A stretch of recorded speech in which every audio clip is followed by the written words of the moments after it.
Good morning, Edwin Markham. I have another story for you, and this one is by one of our most favorite authors, another Chris Van Dusen.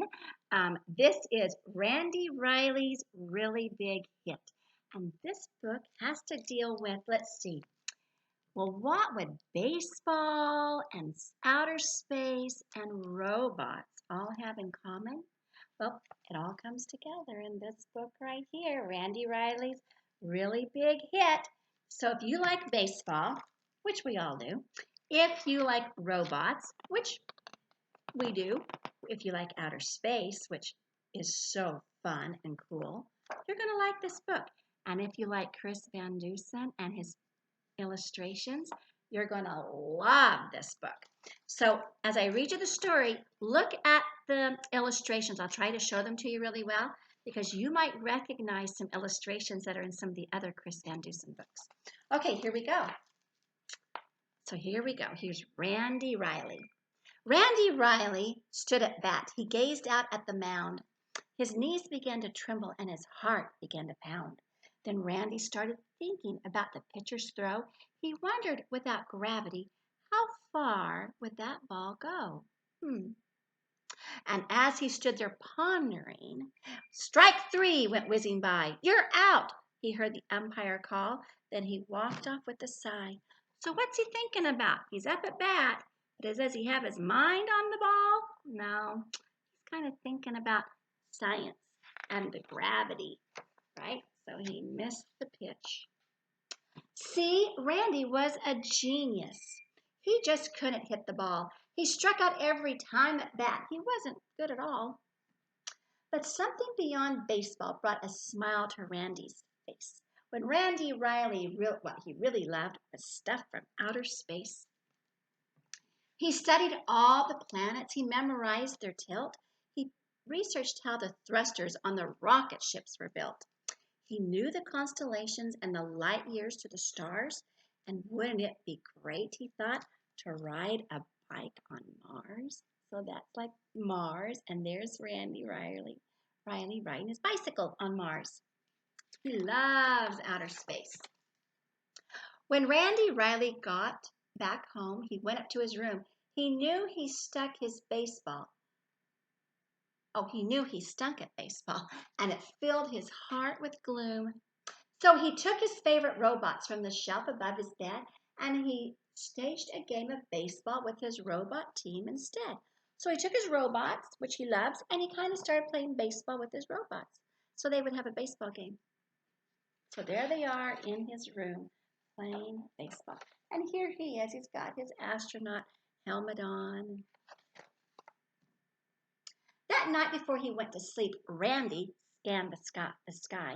So here's his telescope. And through his Spaceboy telescope, a glimmer caught his eye. He fiddled with the focus till he saw it crystal clear. It was a massive fireball, and it was coming near. Alarmed, he started plotting the projection of its path. He formulated diagrams, and he double-checked his math. So there he is. He calculated quickly and concluded with a frown. In 19 days, the fireball would crash into his town. Oh, my goodness. Randy Riley flew downstairs to warn his mom and dad. The impact would be major and the damage would be bad. He explained the situation until his face was red, but they told him he was tired, and they sent him off to bed. Do you recognize anything in this picture? Looks a little familiar, doesn't it? He could be a neighbor to our friend Mac in If I Built a House by Chris Van Dusen. Poor Randy couldn't sleep at all. He thought the whole night through. By morning, it was obvious just what he had to do. Now, what do you think he's going to do? He's got a problem. I think he's going to come up with a solution, but what do you think the solution would be? He gathered what he needed with determined resolution and lugged it off behind the shed to work on his solution. So here he is. He's got this little wagon. Look at all this stuff he's gathered up together, and he's taken it to the shed in the backyard. Randy toiled for 18 days while other kids had fun. But he was on a mission, so he worked till the work was done. So here's all the kids playing baseball. And Randy, what's he doing? He's working, working, working. So sometimes when there's work to be done, we should be doing the work and have the fun a little bit later. Maybe that's one of our lessons in this story. At breakfast on the 19th day, the news announcer said, "This is a special bulletin, emergency code red. A fireball's approaching. It just flew past the moon. It's coming fast, so be prepared for it to hit by noon." So there's his mom and dad. Look at the pictures. They spill their cup of coffee. She spills the eggs and bacon. Oh, they're scared to death. Everybody burst outside as fear and panic grew. But Randy ran back to the shed. He had a job to do. So everybody else is running around crazy, scared of what's going to happen. But he's got a job to do, so he knows what to do. Kind of reminds me a little bit of what we're doing now. We have this pandemic, and you know what? We're not scared because we're all staying home and we're flattening the curve and we're doing our homework and doing what we've got to do. He grabbed the tarp and he gave it a tug. It slid off to reveal the mighty mammoth robot man that he'd welded out of steel. So he made this humongous robot out of all of his other small robots. The robot needed power, and Randy knew precisely that 97 batteries would energize it nicely. The eyes lit up, the engine whirled. Step 1 was now complete. So far, so good, thought Randy. Then they thundered down the street. Step 2 of Randy's mission took place just south of town in a section known as Millville, where he slowed the robot down. Slowing it down. You see what the robot's doing? Look at that right there. The robot ripped the smokestack off an old abandoned mill. Then Randy turned the throttle knob and marched him up the hill. So he took the smokestack and now he's going up the hill. What do you think that robot's going to do?